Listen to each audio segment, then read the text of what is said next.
Okay, good evening, everybody. Welcome to our Fall 2024 Flourishing in a Free Society event on freedom and the arts. My name is Robert Lawson. I'm the director of the Bridwell Institute for Economic Freedom here at SMU Cox. Before introducing our speakers, I want to say just a few words about the Bridwell Institute. Our mission is to study the nature, causes, and consequences of economic freedom. We do this mainly through our research on economic freedom indexes. Just yesterday, in fact, we released the latest edition of the Economic Freedom of the World Index, and then later here in the fall semester, the Economic Freedom of North America Index will be released. We also advanced the discussion about economic freedom via 5 undergraduate reading groups that we conduct each semester of 12 students each, so it's 60 students in total each semester. If you know any undergrads at SMU, we have these evening, every day of the week, Monday through Friday, there's a sort of a salon conversation that goes on about different topics each semester. And we're always looking for more people to apply for that. We pay a small-ish $1,000 stipend for the participation of the students in that, so they can get a little walking around money. And we also, of course, advance the discussion about economic freedom through events like this. So I do thank you for coming. DFW is an extraordinarily busy place where every night of the week, there is a competition for your time, and so I'm grateful that you joined us and spend your time with us. So now about our speakers. Terry and Matt Kibbe are co-founders and respectively CEO and president at Free the People, whose mission is to, and I quote, turn on the next generation to the values of personal liberty and peaceful cooperation by making core principles and big ideas entertaining, accessible, and human. Unlike economists. We might have been talking about you, I'm not sure. They are co-founders and partners of Fight the Power Productions, a video and strategic communications company. In 2004, Matt founded FreedomWorks, a national grassroots advocacy organization, and served as its president until 2015. In 2016, Terry and Matt co-founded Alternative PAC, and both were involved also in a super PAC that supported Ron Paul. Matt is host of a Blaze TV podcast called Kibbe on Liberty. I've been on it 3 times. I'm waiting for my 4th invitation. Hint, hint. In 2016, skip on down. Matt is also the author of a New York Times bestseller with the great title, Don't Hurt People and Don't Take Their Stuff. Both Kibbes are graduates of Grove City College. Go Wolverines. And there are several Grove City people. Grove City in the house? In the house. All right. And while Matt is the pretty face fronting the operation, everyone knows Terry is the real one in charge. So please join me in welcoming Terry and Matt Kibbe to discuss the role of the arts in advancing freedom. I am literally the sex symbol in everything that we do that's actually useful. Terry does, so you'll notice this throughout this talk. This conversation that we're going to have tonight, this project, the story that we're going to tell, a personal obsession of ours, started like all good stories in a bar. But this particular bar happened to be in Belgrade, Serbia. It happened to be at a craft brewery that made the most perfect IPA that I've ever had in Serbia. Go figure. And we were making a short documentary that was part of a series that we had done called Beer is Freedom. The series was inspired that time about 6 years ago that the socialist regime in Venezuela ran out of the ingredients to make beer, a catastrophic tragedy by any measure. But we were fascinated by using beer as a metaphor for liberty and economics and what happens when people are free. And our friend Vladimir at this brewery in Belgrade, Serbia, was doing something that would have been unheard of just a short time ago. He was collaborating and cooperating with all of the countries in that area where just a decade earlier they would have been trying to kill each other. He was trading. So that video is called When Hops Cross Borders, in homage to the great French economist Frédéric Bastiat. So we're there with our friends from Libec, the libertarian group there in Belgrade, and we're talking as we do, and the more you drink, the smarter you get, and you start to come up with other ideas.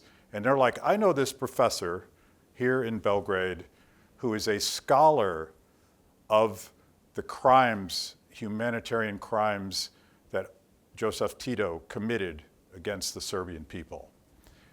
You got to meet this guy. You got to make a documentary about that. And we did do that, and you can find this online. But one thing that stuck with me, and I've been obsessed ever since, was he had reams of books of lists of people who Tito executed when he took power. And you can find this in almost every horrific communist regime. The story is quite similar. But the first people on that list were artists and actors and poets. And I'm like, why would that be? Why would a dictator round up those guys first and execute them? Now, there was all sorts of other horrific things that happened. There were death camps, there was starvation, there was political persecution. You guys know the story. You may not know Tito's story, but it's the same story over and over again. But I became obsessed with, why do dictators hate artists so much that they would murder them in cold blood? There must be a story here, which leads us to the story we want to tell today. So I want to start off by saying, thanks to Bob and the folks here at Bridwell and SMU. We're very excited to be in Texas. It's always great when we get to give a talk and we get to wear our cowboy boots and people don't look at us kind of funny. On our way over here, though, I did realize that we're kind of dressed the same, and that was a little bit scary. I guess that's what happens after almost 38 years of marriage. So the story that we're about to tell continues in a bar in Atlanta. There's a theme here. This is also probably why Bob and us get along so well, since he's done his stories about beer. And we had an idea about a film that we wanted to make. And so at Free the People, we use video storytelling, to teach people about cool things that happen when people are free. And we were talking about Miami and using that as a microcosm of Latin American immigrants that come to the United States looking for their idea of freedom, right? People leave, they're fleeing persecution, they're looking for economic freedom, but people are also looking for artistic freedom. And so we're meeting with a supporter in his microbrewery in Atlanta, and we were telling him about the idea that we had for this documentary that we would make. And he said what I think are the most 4 important words in the English language, which are, I know a guy. And so he knew this artist named Carlos Luna. And Carlos had fled Cuba when he was 20. When he was 13 years old, his grandmother, his abuela, said, if you want to be a true artist, you're going to have to leave Cuba. Imagine being 13 and your grandmother saying, you gotta go. I love you, but you gotta go. And when he was in college, he did a series of drawings about Jose Marti, who was a very famous poet in Cuba. Castro was not a fan of Marti. And Carlos's high school teacher said, be careful. You are on the edge. People are watching you. Because he was 16 and drawing paintings about Jose Marti. So when Carlos was 20 years old, he finally was able to leave Cuba and he went to Mexico. And so we have a documentary that we have made about his life and his hero's journey. And we will be showing bits and pieces of this film. We'll be talking about some other things. But let me introduce you to Carlos. Revolution is in 1959. 10 years after the revolution, Fidel having the power. Fidel is the boss. He's the dictator. But nobody used the dictator. The people scary about what I think, what I feel about the government or the revolution or the figure around the revolution, in particular Fidel Castro, and all the people live two lives. In private, very private, because you are scary about something your uncle, inclusive your dad, your parent, call to the government, hey, my son have different ideas. It was very dangerous situation and a scary situation. I was a very angry young man. You need to be careful because your life is in the border and your reality is in the border all the time. When you say whatever small idea confront to the government, you have big problem. I make some series about Jose Marti when I was studying. Marti is the big master about the Cuba heritage. We need more Martis. I moved Marti to the warrior guys. I put angry, I put him strong. This piece the government don't like. Thanks God, in some particular moment, a very good teacher or friend, hey, I need to talk to you in private. Be careful. Because you in the border line now. Now I reflect about that because I remember my grandmother. When I was a child, someday she told me, when you grew up, you need to go out to this country and never come back. Promise me. Why? Your future is not here. You need to go out for this country. And you told about this history, this memory. This is important that people know what happened here.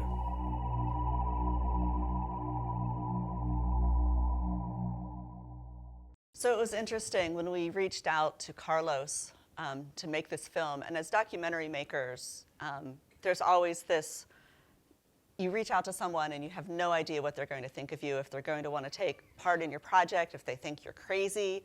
That happens to us a lot. So when we first reached out to Carlos, he was a little bit concerned because for some reason he thought that we were actually going to be pro-Castro, and he didn't want to have anything to do with that at all. And we had a first conversation, and within, I think, the first 10 seconds, he realized that, no, we were okay, that we were on the good side of things. But it was really fascinating breaking through with Carlos and his wife, Claudia, who will show up in later clips, that they were willing to tell their stories to us. And that's something that is very precious to us, that people trust us enough to open up to us and tell us what is happening with them in their lives. So Castro took power in 1959, and he was going after a lot of people, but he was very, very anti-Western themes of everything, and music in particular. So in 1959, he took power. In 1964, he banned the Beatles, which is insane, right? But he didn't want to have this freedom, this influence on his people.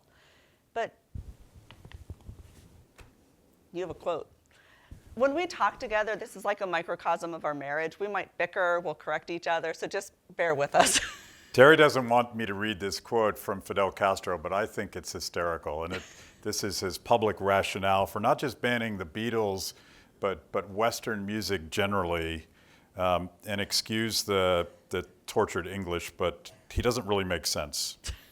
Many of those lazy tramps, sons of the bourgeoisie, that roam around with pants that are too tight, some of them with a guitar with Elvis Presley attitudes.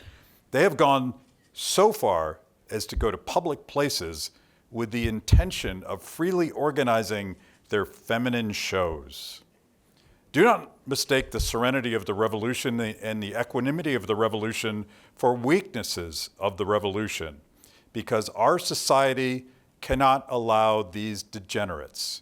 The socialist society cannot allow these degenerates. So think about this in the context, if there's any Rage Against the Machine fans here, Thomas Morello loves to wear his Che Guevara t-shirt. Think about the irony and the hypocrisy and the confusion. Che Guevara was, of course, Castro's #1 killer. He bragged about it. He celebrated it. And some of the first people that he murdered in the camps in Cuba were homosexuals, Cuban African priests, and black people. Doesn't sound as cool when you start reading the fine print. Well, you went dark. Bring us back, baby. So Castro wasn't the only dictator to go after the music and the arts. Gorbachev did the same thing. When he was in power in 1985, the youth wing of the Communist Party put together a list of bands that they thought were too dangerous for Russian ears, including the Village People for violence, right? Tina Turner, because she was too sexy. Julio Iglesias, neo-fascism? Are you kidding me? AC/DC, violence. Kiss for nationalism and violence. Anti-Soviet propaganda. I mean, it was insane, right? I should point out that half of those albums were in my collection, and you can probably guess which half were. It wasn't Julio Iglesias. You don't have Julio. No Julio in my collection. But dictators weren't wrong in fearing music and fearing the arts, because in 1989, the Velvet Revolution happened in Czechoslovakia, and it was started by a band called the Plastic People of the Universe. I love this story because I'm a huge Frank Zappa fan, and Plastic People of the Universe were this underground band in Soviet-era Czechoslovakia. They actually formed in a brief period of time when the head of the government decided to be more liberal. He allowed for a free press. He allowed for outside books. He allowed for outside music. And this band formed. Of course, the Soviet Union immediately rolled the tanks against what was called the Prague Spring and shut all that down. But just a little taste of freedom created a movement that would ultimately change not just Czechoslovakia, but the Soviet Union and perhaps the world. The Plastic People of the Universe were this avant-garde band. They were influenced by Frank Zappa, who actually has a song called Plastic People. They were influenced by the Velvet Underground. They were influenced by all of these subversive musicians that were coming over from the United States, and they were playing concerts. Well, in Soviet-era Czechoslovakia, you need a license to play music. You need a license to own an instrument. You don't actually own the instrument. You need a license to borrow an instrument from the government so that you can get permission to play music. Well, you'll be shocked to know that the new Soviet authoritarians that came in after the tanks rolled shut them down. We can't have this. We can't allow this. But them being musicians, them being subversive, said, you know what? We're going to play anyway. We're going to start playing weddings because weddings were exempt. We're going to start playing at lectures where we have a 5-minute lecture, but then we have a 2-hour concert. And they started thinking of ways to get around the government. And it's interesting that one of the members of the band actually said, we're not political at all. We don't have any political opinions. We just want to be left alone to do what we do, which of course is the most profound political opinion that you could have, to be left alone to live your own life. So this escalates over years, and pretty soon the authoritarians take more and more extreme measures to shut them down. If you went to one of these concerts, you will end up on a list. If you went to one of these concerts, you might get beat up by the police. If you went to one of these concerts, there were actually people that died because the police got a little too zealous in their enforcement of the law. Eventually, the band itself, key members of the band, end up in prison. They thought that they were making an example out of these disobedient band members. A very public trial, a show trial. All of a sudden, this dissident poet named Václav Havel starts writing about the plight and the persecution of the plastic people of the universe. And it becomes a rallying cry, and it becomes an organizational theme for what they called the second civilization, the underground civilization, the unapproved civilization, the people that were just living their lives the way they wanted to live them. And that went on for a decade. At some point, enough people were turned on to this idea that you could be free. They were turned on to the writings of the poet Václav Klaus. Havel, not Klaus, that's a different guy. That would be a whole different talk. Well, they were related. That it triggered a revolution. And it's called a Velvet Revolution because it wasn't violent. They just couldn't stop it. And eventually they had to stop being the authoritarians they were. There's my guy. Any Frank Zappa fans in here? All right. Communism doesn't work because people like to own stuff. Pretty straightforward. So Frank Zappa was, in fact, an inspiration of Václav Havel, the plastic people of the universe. There's actually a statue of Frank Zappa in Prague today celebrating what he did. He was invited by the newly democratized government of Havel to be an attaché, a cultural attaché to the Czech Republic. And he came out there to celebrate the day that the last Soviet troops left. And the celebratory concert happens to be the last time that Frank Zappa played his guitar while he was alive. It's harder to play guitar when you're dead, it turns out. It's usually at this point in our talk that the next slide is anywhere between a 6 and 12 minute video of Frank Zappa's concert in Prague. And I somehow convinced How many people him. want to see that? Like somebody, yeah, see? How many people think she's right and we shouldn't watch that at all? We'll send you the link. I'm winning. So anyway, 1989, the Velvet Revolution happens. Havel takes power. And at the same time, the same year, Carlos Luna finally is able to leave Cuba. He goes to Mexico. At the time, the only places that Cubans were allowed to leave to was Mexico and Spain. There were very strict rules about who could leave and who couldn't. We just showed this whole film this past weekend in Red Bank, New Jersey, which has a very large Cuban community.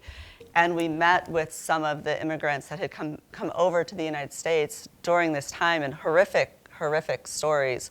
A family was getting ready to leave, and the father was a dentist. And the family is at the airport, and everyone is getting ready to get on the plane, and the father gets pulled off, and he's told, no, you can't go. So he sends his family off, and he stays in Cuba. Eventually, he steals a boat and makes his way to the Bahamas and is eventually reunited with his family. So it has an amazing story. But this happened time and time again. People lost their lives trying to leave Cuba. And Carlos was very fortunate that he was able to go to Mexico. And so while he was there, he found this amazing freedom. He became very, very successful as an artist. And we're highlighting so many of his paintings that are very political, very anti-Castro. But he also has a huge library of beautiful paintings of women. It takes women, his abuela, his wife, Claudia, is his muse. He's amazing. He truly is. So he goes to Mexico, but he's still now able to really do art that expresses his dislike, being kind, of Castro and the regime that he left. This might be one of my favorites of his. Mr. Sir John is a very emblematic piece of political work because I inspired in the Benvenuto Cellini sculpture, the Perseus. I create the young Cuban man, take the Fidel head like a Medusa and cut his head. the name is Mr. Sio John. For American people don't understand Mr. Sio John, but when you read in Spanish, it's Mr. Cojones. Mr. Cojones is the big boss. Is the guy. Have the strong character, the strong decision, and turn off the dictator. Carlos officially is not part of the Cuban history of art. And Thanks God. Also, in July 11, if people, because of going out to the street to say Patria y Vida, they get 20 years in jail, what can we expect for Carlos to have pieces with Fidel's head chopped off, or a Guajiro peeing Fidel's head on top of a tray? I can't come back to Cuba because I feel scary about my life. I know the system. I know if I come back to Cuba, Cuba ready to prepare everything for put me in jail or kill me or whatever. Every time I hear his story, it just gives me pause to think about giving up everything and not ever being able to go back to your family, to your homeland. He hasn't seen his father since he left. He hasn't seen his family. One thing that I do want to point out in the art of Mr. Cojones, the head of Medusa, I don't know if you noticed, but there were eyeballs on the ends of the tentacles, and that was very specific. That's designed to show the surveillance state of Cuba and of Castro. He mentioned earlier, I think in one of the clips that we showed, where you had to be so careful because you didn't know if your neighbors or even your family were watching you and were going to turn you in. So the concept of living under such a regime is unfathomable to those of us that live here in the United States. Claudia mentioned July 11th in her talks, and she mentioned Patria y Vida. And how many of you here are familiar with Patria y Vida and what happened? Oh, good. I get to help. Oh, just one. Well, that's good. So July 11th, 2021, there were massive uprisings in Cuba spawned by a song called Patria y Vida. It stands for Country and Life. This song was put together by 4 Cuban musicians, 2 of whom were living in Cuba still, 2 of whom were exiled in the United States. Patria y Vida, Country and Life, Homeland and Life. It was a rebuke of one of Castro's themes, one of his slogans, which was Patria o Muerte, Country or Death. Under Castro, you had to choose your fidelity to the homeland, and if you didn't, then you would die. The artists, one of whom was a guy that we got to know named Joe Twell, they didn't believe this. They said, no, you can choose country and life. That is the path forward.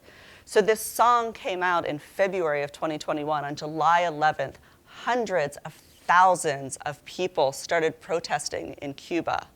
It was unbelievable that so many people showed up.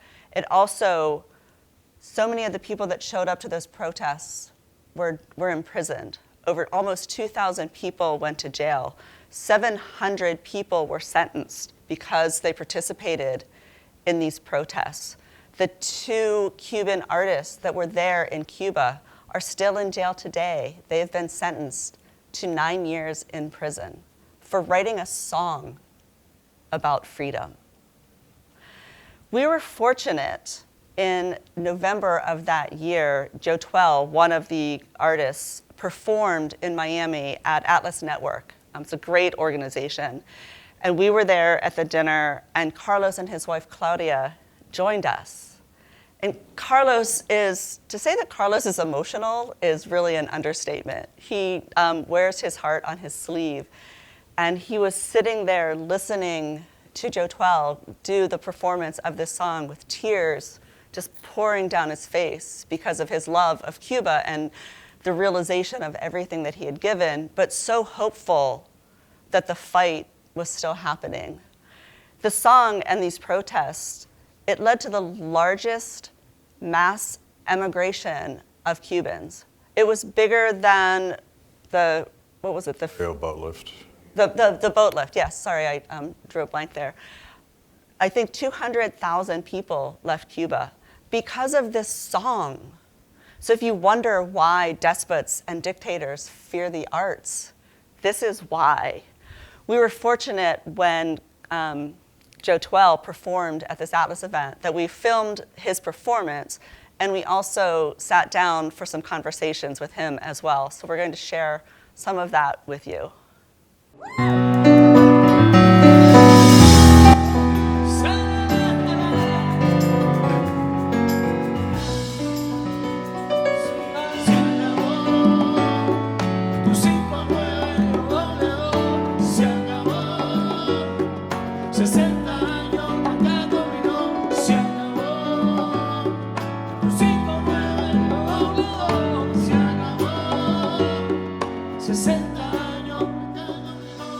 En Cuba conozco mucha gente que utiliza el internet para leer libros que no existían, que no te daban, para ver documentales que no te ponen en Cuba. Porque Martí dijo, la cultura los hará libres, la enseñanza, el aprendizaje los hará libres. Entonces, en Cuba, por eso es que siempre, yo viendo lo que pasa con Patria y Vida, se me doy cuenta más todavía por qué atacaban tanto a la cultura, las dictaduras, por qué atacan a los escritores, a los poetas, a los pintores, a los artistas.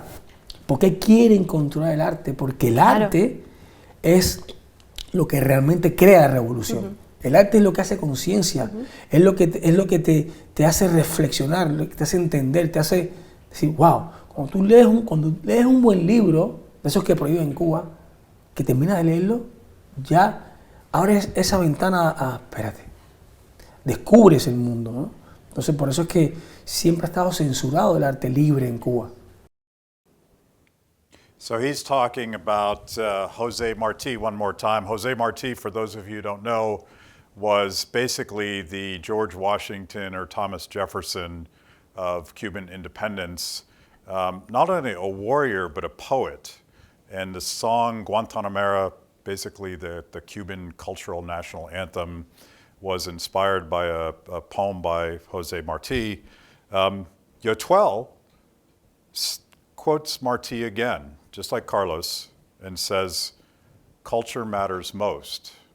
And why dictators go after artists and actors and poets is because that is the kryptonite for authoritarians, that free mindset, that artistic integrity, the ability to create something that is yours, not the government's, not anybody else's. It's a fundamentally different mindset that can't survive under dictatorship, and dictators can't survive under that. The clip I'm going to show you from Yotuel, and I hope Professor Lawson is paying attention if he's still here. You need a musician to help you explain free market capitalism. Because I have never heard anything this beautiful. Check out this clip. Libertad y la lógica natural, como digo yo. Ha dicho algo muy importante que es, podemos decir a ciencia cierta, quién creó el comunismo, o las bases. Pero nadie puede decir quién creó el capitalismo. ¿Por qué? Porque el capitalismo es el estado puro de la sociedad, es el estado natural. La selva es capitalista, no es comunista. Si tú quieres una selva comunista, entonces tú tienes que coger la mata de plátano y cortar todos los árboles a la altura de la mata de plátano. Todos a la misma altura. ¿Y qué pasa con la selva? Se seca, se pudre. ¿Qué está pasando con la selva ahora que la cortan? Se empieza a perder, porque la selva es capitalista. ¿Qué quiere decir capitalista?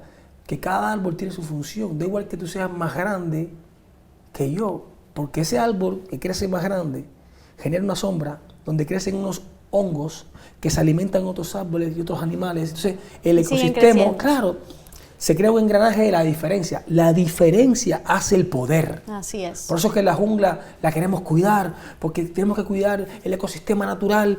Pero ¿por qué la queremos cuidar? Porque nos demuestra que la diferencia es Cierto, potente. Cierto. La diferencia es genial. Mira una jungla. Mira cuántos frutos hay, cuántos árboles frutales diferentes hay. Porque es así, es libre.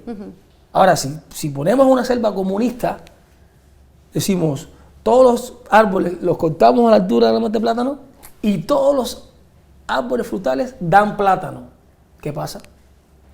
Que el coco dice, ¿y yo? Que mi agua y la sandía y la fresa y el blackberry y el mango, ¿qué pasa? Desaparecen. Solo nos quedamos con plátano. Entonces, por eso es que es muy importante a veces escuchar la madre naturaleza. Así es. ¿Cómo es ella?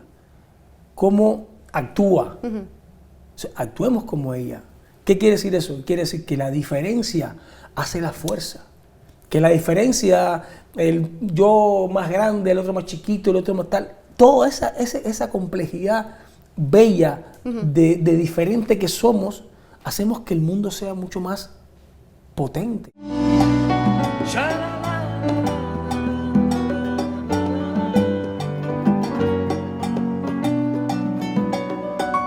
Habana, ay mi Habana, Habana, hermosa Habana, ay mi Habana, Habana, linda Habana, Habana, bella, Shalala,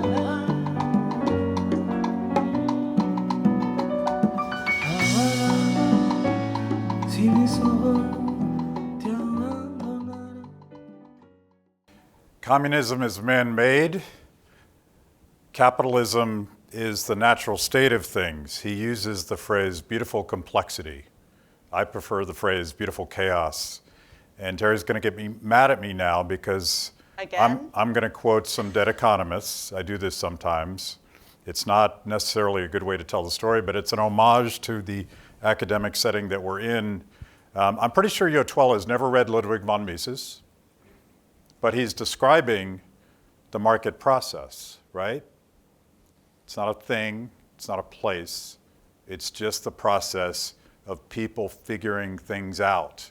And they all have their personal knowledge and they all have their personal abilities, and some people are bigger than other people, and some people are good at some things and not other things. But together, it becomes an ecosystem. Maybe that's less Mises and more Friedrich Hayek, who actually talks about the economy and the development and use of knowledge in society, right? It's like an ecosystem.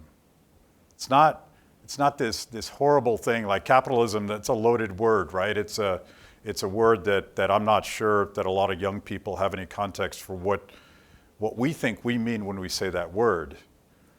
But maybe we could describe it this way: this beautiful process that creates incredible diversity, incredible prosperity. The only thing Yotuel got wrong is that in a communist society, there's no bananas, there's nothing. It's not the sameness that's the problem, it's the nothingness of the problem that led Venezuela to run out of the ingredients to make beer some 6-7 years ago. But we want to be a little bit inspired by new ways, new language, new stories. Like, how do we turn people on to this beautiful process that we're trying to talk about when Bob has his spreadsheets up here, talking about certain countries that perform relatively well compared to other countries? He's talking about the system, the capitalist system. But we'll work on this together. That look. You're up. Oh, I'm still You up. don't get to sit down yet. So I just talked about the beauty of storytelling and how artists can turn people on to something that they probably can't otherwise conceive of, right? It's hard to imagine how chaos creates such beauty and such prosperity and such diversity and tolerance amongst people. But sometimes You got to rage against the machine. Sometimes you're angry about what the government did to you and your family. And here's a clip, again from Carlos, where he talks about that rage of what was stolen from him.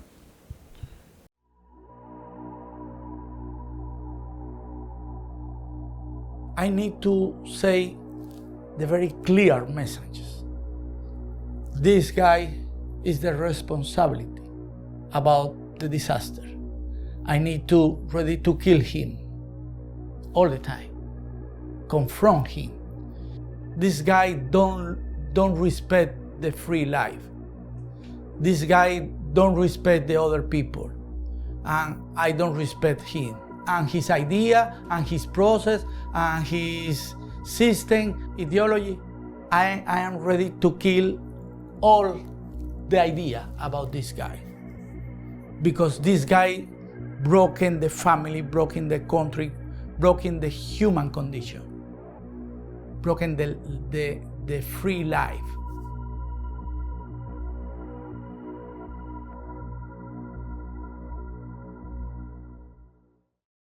That image, if it's not vivid enough, those are the dead victims of communism under Castro, eternally murdering the dictator with a hammer. So, in case you haven't noticed, Carlos tells stories through his art. He uses his paintbrush as his voice. But when we've produced this film, it's been almost finished for about 2 years now, and we've shown it in various places. We showed it in Mexico City at a conference there, and it was mesmerizing to the people from Latin America. There were people from all over at this event. And so what has happened now is that Carlos has become a bit of a rock star in Latin America. He's now able to use his voice as well as his paintbrush to tell his stories. And so this spring, he was invited to speak at a conference in Puebla called the Ideas Festival. It's hosted by a gentleman named Ricardo Salinas, who happens to be the second richest man in Mexico, who loves freedom and loves capitalism. Ricardo's talks are just fantastic. So Carlos was a star. There's like 10,000 people that come to this event, and he told a bit of his story there.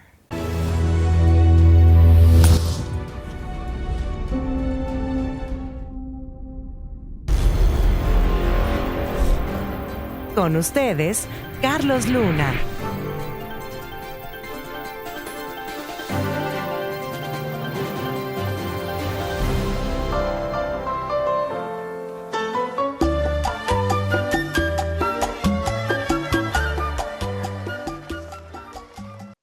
Todo hombre nace libre, pero pocos, muy pocos, elegimos serlo. Me llamo Carlos Luna, soy artista, nací el 2 de enero de 1969 en la secuestrada República de Cuba. Digo secuestrada porque en enero de 1959 un delincuente se robó mi país. Se declaró líder moral y en consecuencia prometió una nueva sociedad para todos. Prometió una nueva sociedad para todos, prometió acabar con la desigualdad, prometió acabar con la pobreza. Es increíble, de verdad es increíble lo hipócrita que son los populistas. Les encanta presumir que acabarán con la pobreza. Pero realmente, señores, son maestros en multiplicarla. I mean, what an amazing voice. He talks about the struggles, he talks about his free life that he eventually finds. But he has a line in his talk here that says, all men are born free, but very few choose to be free. We showed this film again in Prague at a series of lectures called the John Galt School. And we realized in the context of the John Galt School and thinking about Ayn Rand and how she looks at life, that Carlos and Claudia could be the protagonists in any of Rand's novels. It was a really interesting moment for us when we put it all together. So we've been talking a lot so far about the horrors of Castro and Gorbachev and all of these terrible despots. But Carlos became free. Carlos found his free life. He struggled, but he found it. He spent 20 years in Mexico where he met the love of his life, Claudia, who's become his business partner, his wife, and his muse. So what does the free life mean for Carlos? It means this. I believe this is a free country. Give you the opportunity to a free man. When I say free man, I talk about the human people. You have the possibility to grow up and live in liberty. I never feel free totally in my life before live here. I understand the country has a lot of problems. What country don't have problem? What person don't have problem? But if you ask me, what other country do you suggest for live? I repeat again, USA. I traveling a lot. When I come back here, thanks God, I'm home. United States is my home. It's my country. It's my house. It's my kingdom. It's my family.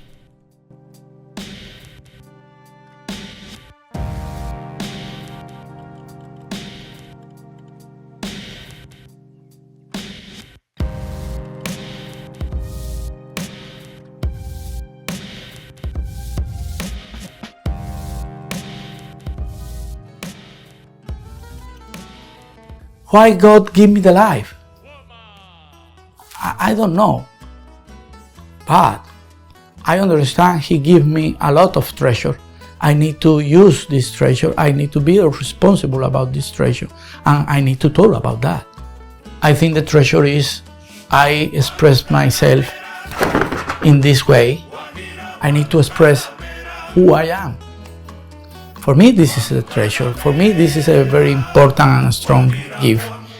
I don't feel scared about the death. I enjoy the life. And the death maybe don't like. But in the middle, I need to dance. I need to smile. I need to talk about what beauty is the life.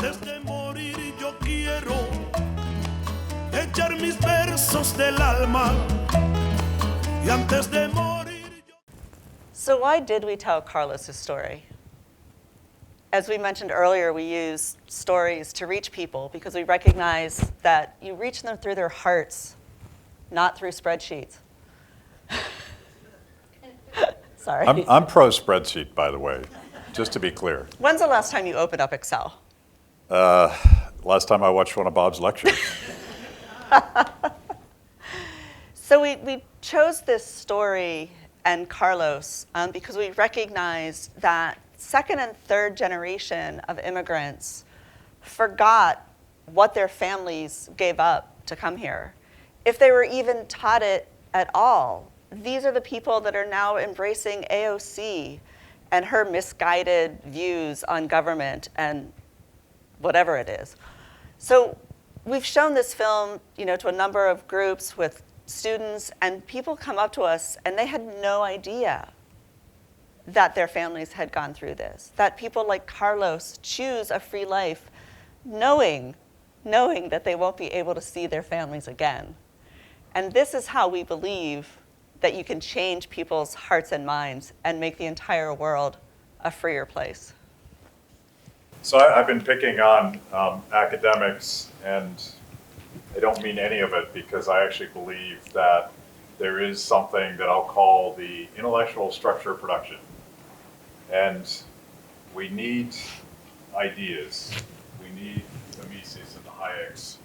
We need people that are willing to crunch the numbers. We need public intellectuals.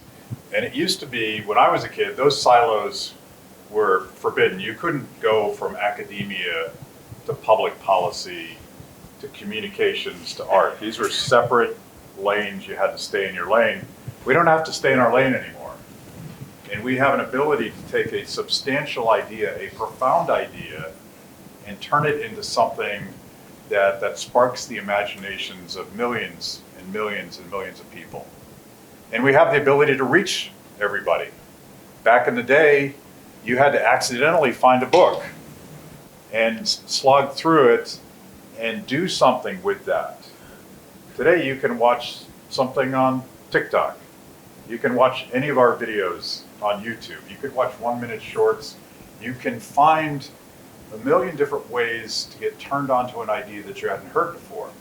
That's why we do what we do, but we're standing on the shoulders of the ideas and the values and the very smart people, much smarter than us, that figured this stuff out.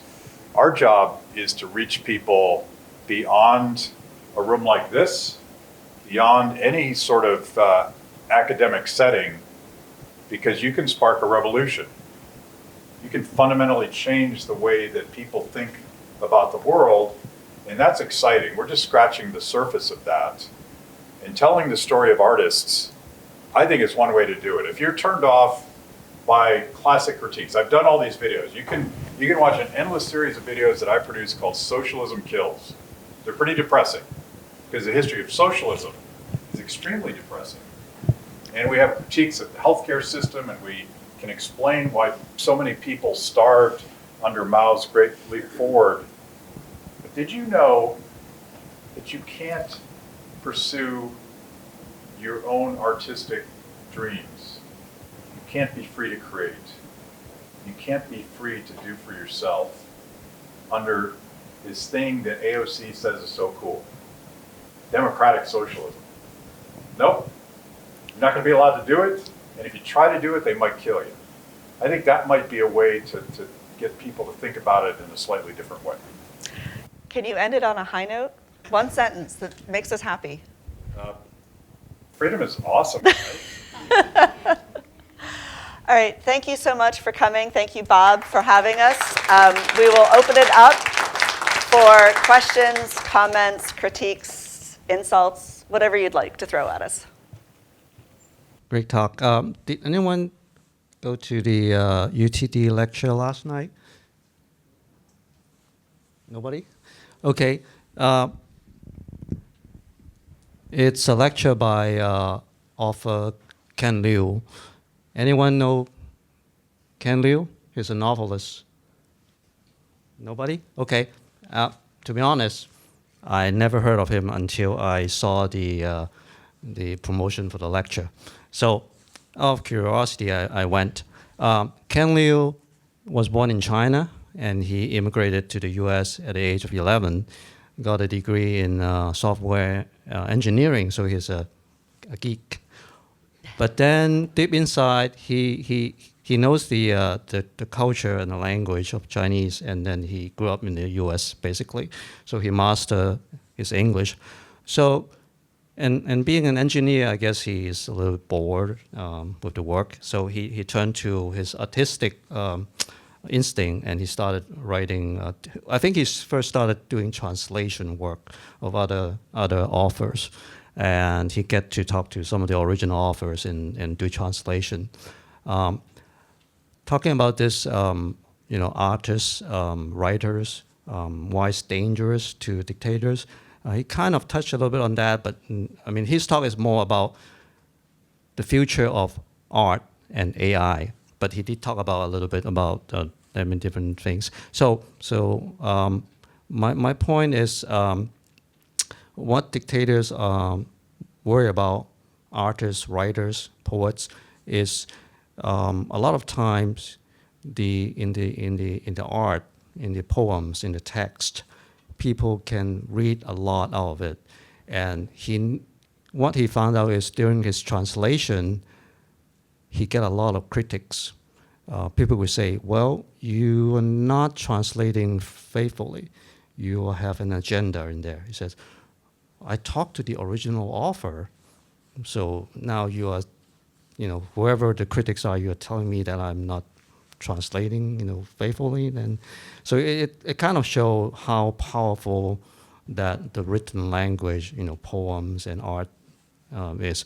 But my real question for you guys is, how do you see this AI revolution in terms of art is going to change the landscape in this regime? I mean, all the regimes are going into AI for all kinds of reasons, so they can't keep it out of the artistic world.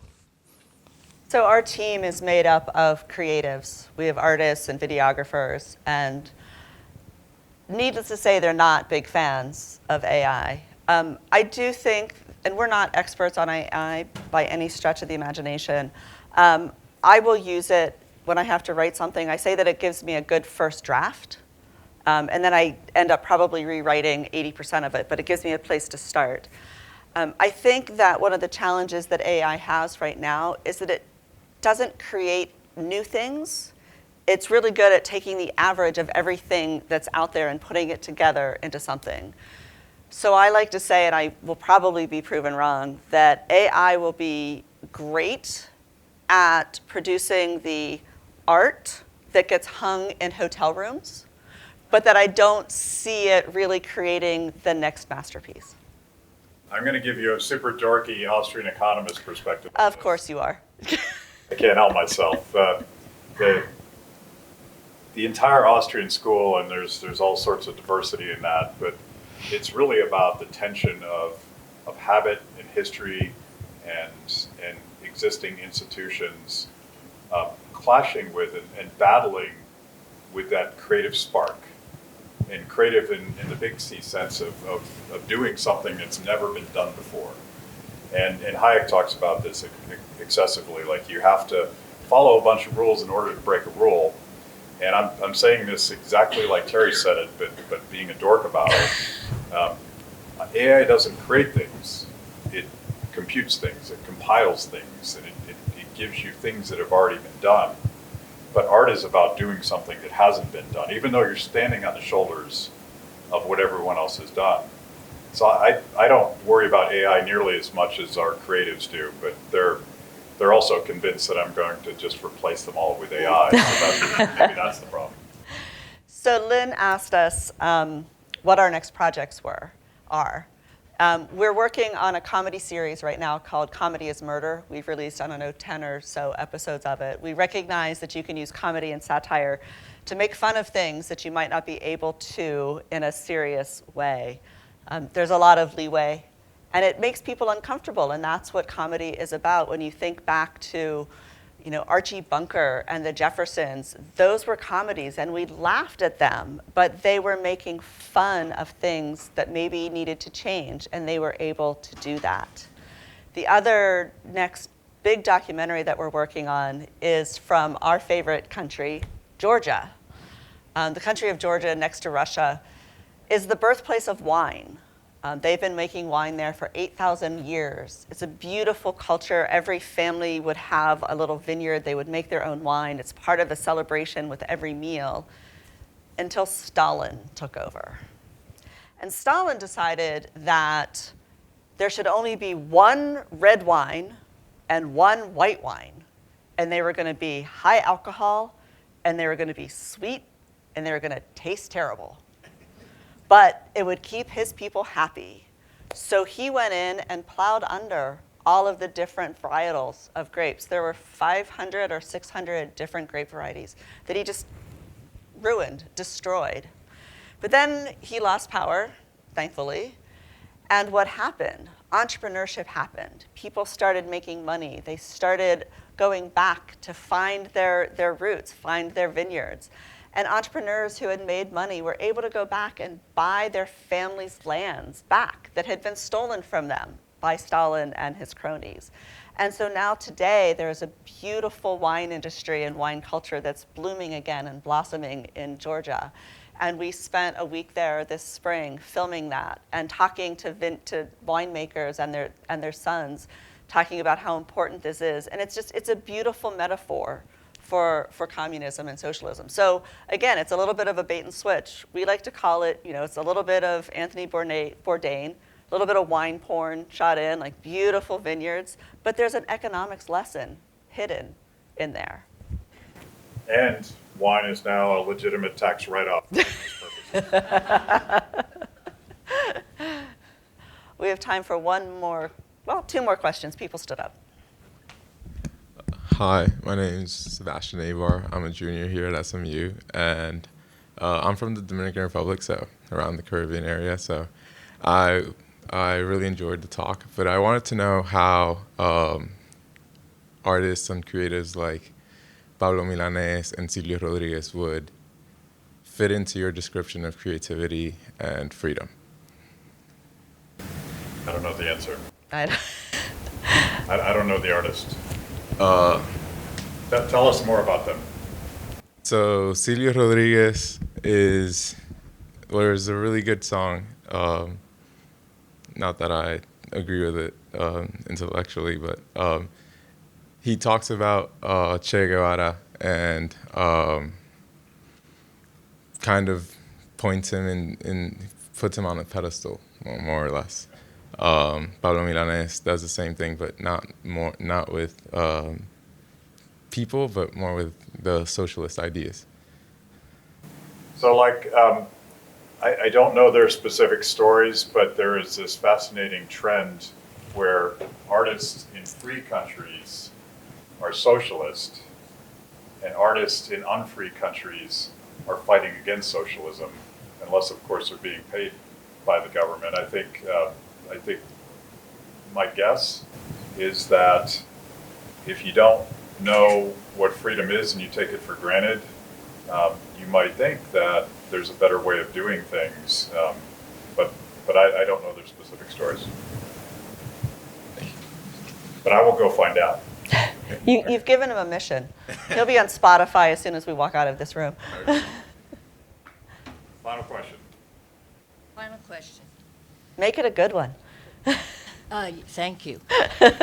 I really appreciate you going into a different realm to express ideas of freedom. Thank you.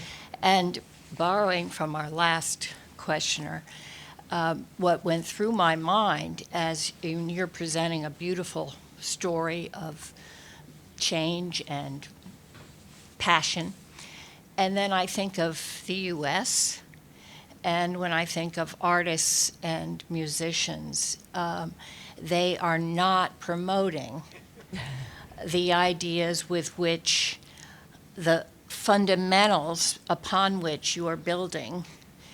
And I still want this, all right? But you had that comment that he said, people have to choose to be free. And that's not easy. He had to. So we are in this country where it's fundamentally changed in my lifetime of how people think about liberty. And I will end with a plug for the Excel, which I don't know how we change it or whatever, but we had a interview yesterday, and lack of reason is now acceptable at the highest levels of our country. And for those students that are here, please, I don't know, because you're being taught things that are not necessarily accurate. And I don't, there's no question there, it's just that reason, it's a cultural change, that it's not facts, but emotional feelings. A major, unfortunate adjustment. So I gave a talk this summer on communicating the ideas of liberty in the 21st century. And my talk was really about this, about telling stories. And it was in Aix-en-Provence, and it was sponsored by a free market French group. Yes, there is one, believe it or not. And it's currently run by Pierre Garello, but the group was founded by his father, Jacques. Of course it's Jacques. And so I was on a panel, there was 3 of us, we all had different ideas about how you communicate the ideas of liberty. And when it was done, Jacques got up, as he does, he's 91, he can do whatever he wants, and took the microphone and spent about 10 minutes speaking very impassioned French about what an idiot I was, and that you could never change people's minds by telling them stories. That the only way you could make change is to get people to read all of the books. If you read the books, they'll be enlightened. And my response was, well, how do you get them to read the books? You get them to read the books by telling them stories and getting them interested in ideas and passion. And eventually they will find their way to reading Mises and Hayek and all of the important books. Thank you. One more. Last question? Sure. Because Bob hasn't pulled me off the stage yet. I just wanted to share something and ask a question. So I grew up in Ecuador, and most of my family's there still. And when I was in elementary school, a dictatorship started around that time. The president literally rewrote the whole entire constitution so he could stay there for 10 years. And then he passed on the power to his successor, and his successor ended up turning against him. And then we had free elections, and we currently have another president that is trying to help us get back on our feet. But the dictator, he's right now in Belgium. He escaped because he would be in jail if he was in Ecuador, but he's still running the country from there through gangs. And so it's really scary. My uncle has received death threats multiple times just because he's a businessman there from gangs. And my neighbors had to migrate. They had to move because people, gangs would come up to their business and tell them that if they didn't pay them an amount of money every month, they would kill all their family. And so it's really scary just being so blessed to be here at SMU, but also calling my family every day and hearing all that they're going through. And I just wanted to ask, as students here, what can we do to make sure that never happens in America and to help all the people around the world that are living that right now? I'll let you answer that one. So this is a follow-up to the last conversation, because I think it's the same thing. There's a famous conservative commentator who says that facts don't care about your feelings. As an economist, it took me a long time to realize that that's exactly backwards. My feelings don't care about your facts. And I think the one thing that we all do that is something we have to correct is we have to do what Yo 12 says and focus on culture and focus on the things that turn people on to doing things. Because I think the only way we stop America from becoming Ecuador, or we bring Ecuador back to where it needs to be, is through popular opinion and people actually understanding where freedom comes from and what produces the things that keep your family safe and fed. It's not enough to just give them the facts and figures. It just so happens that the facts and the figures are on our side. So when we tell a beautiful story and people are like, tell me more, then I can say, well, go talk to this guy, because he understands how it actually works. I think we all do what Carlos did, but we do it in our own special way. How are we going to fight this fight? Depends what you're good at. Depends what you want to do. It depends how much risk you're wanting to take to do that. But we all have to do it. Otherwise, we will lose everything here as well. It's a really good way to end it. Thank you very much.